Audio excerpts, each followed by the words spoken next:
Hello আমার সম্মানিত viewer, friend, family সবাইকে মা কিচেন এ স্বাগত জানাই।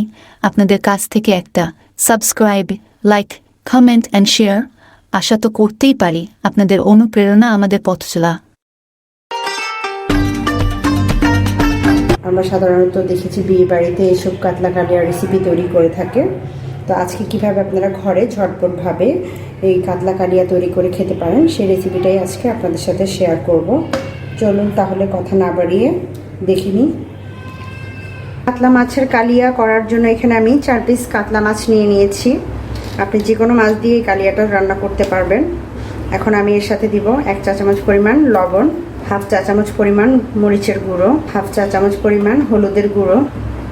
এই সবগুলো দিয়ে আমি খুব ভালো করে মেখে নেব। 5 মিনিটের মতো রেখে দেব মাছটাকে। ভিউয়ার্স, আমি একটা কড়াইতে তেল দিয়ে দিয়েছি। এবার এর মাঝে আমি দিয়ে দিব পেঁয়াজ। হাফ কাপ পরিমাণ পেঁয়াজ আমি বেরেস্তা করে নেব। পেঁয়াজটা ব্রাউন কালার হয়ে গেছে, এটাকে আমি ছেঁকে তুলে নিচ্ছি। এবার এই পেঁয়াজ ভাজা তেলের মাঝে আমি ম্যারিনেট করা মাছগুলো দিয়ে দিচ্ছি।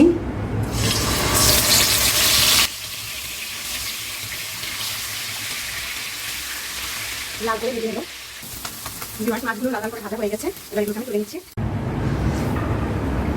ভিউয়ার্স, এবার তেলের মাঝে আমি দিয়ে দিব মশলা। এখানে নিয়েছি আমি 2টো তেজপাতা, লবঙ্গ, জিরা, এলাচ, গোলমরিচ আর 2টো দারচিনি আর 2টো শুকনো মরিচ।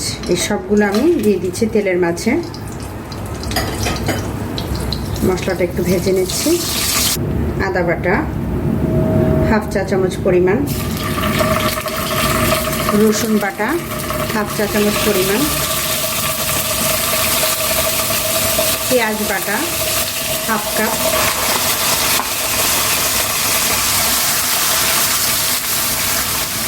পেঁয়াজটাকে খুব ভালো করে ভেজে নেব। ভিউয়ার্স, আপনি চাইলে এই রান্নাটা কিন্তু সরিষার তেলেও করতে পারেন। সাধারণত কালিয়া সরিষার তেলেই রান্না করা হয়। আমার কাছে এই সয়াবিন তেল দিয়ে রান্না করলে ভালো লাগে বিধায় আমি এই তেল দিয়ে রান্নাটা দেখাচ্ছি। আপনি চাইলে সয়াবিন তেলের বদলে সরিষার তেল ব্যবহার করতে পারেন।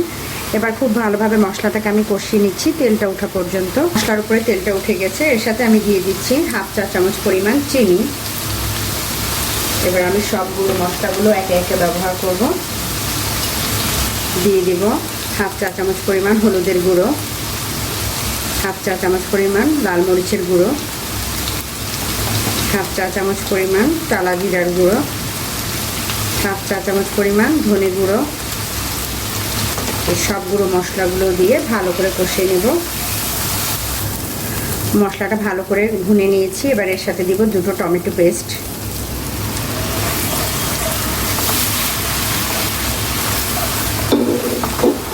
টমেটোটা পেস্টটা দিয়ে আরও কিছুক্ষণ আমি ভালো করে কষিয়ে নেব। মশলাটা ভালোভাবে কষিয়ে গেছে, দেখতে পাচ্ছেন তেলটা উঠে গেছে। এবার এর সাথে আমি টক দই দিয়ে দিচ্ছি। টক দইটা দিয়ে খুব ভালো করে তাড়াতাড়ি মিক্স করে নিতে হবে। মিক্স করে আবার আমি কষিয়ে নেব। কালিয়াতে কিন্তু খুব ভালো করে বারবার কষাতে হয়। দিয়ে দিচ্ছি স্বাদ মতো লবণ। যেহেতু ভাজার সময় লবণ দেওয়া হয়েছে তাই এখন কিছুটা লবণ দিয়েছি, পরে চেক করে আবার দিব। এবারে মশলার সাথে আমি মাছগুলো দিয়ে দিচ্ছি।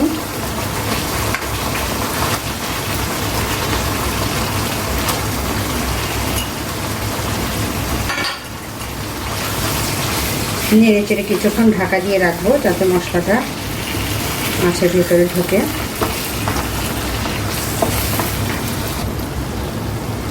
এবার এর সাথে আমি দিয়ে দিচ্ছি পানি।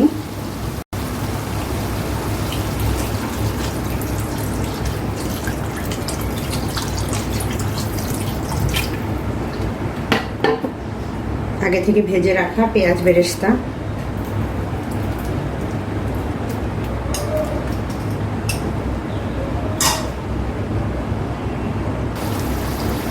কয়েকটা কাঁচামরিচ আমি মাঝখান দিয়ে একটু কেটে দিয়ে দিচ্ছি। দিয়ে দেবো 1 চা চামচ পরিমাণ ঘি।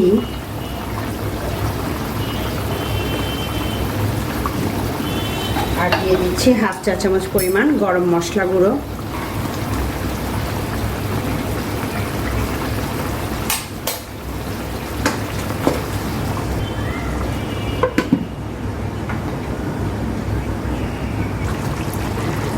ভিউয়ার্স, তৈরি হয়ে গেল আমার মজাদার স্বাদের বিয়ে বাড়ির কাতলা কালিয়া। আশা করি রেসিপিটি সবার ভালো লেগেছে। ভালো লাগলে আমার চ্যানেলকে সাবস্ক্রাইব করবেন। সবাই ভালো থাকবেন, সুস্থ থাকবেন। আল্লাহ হাফেজ।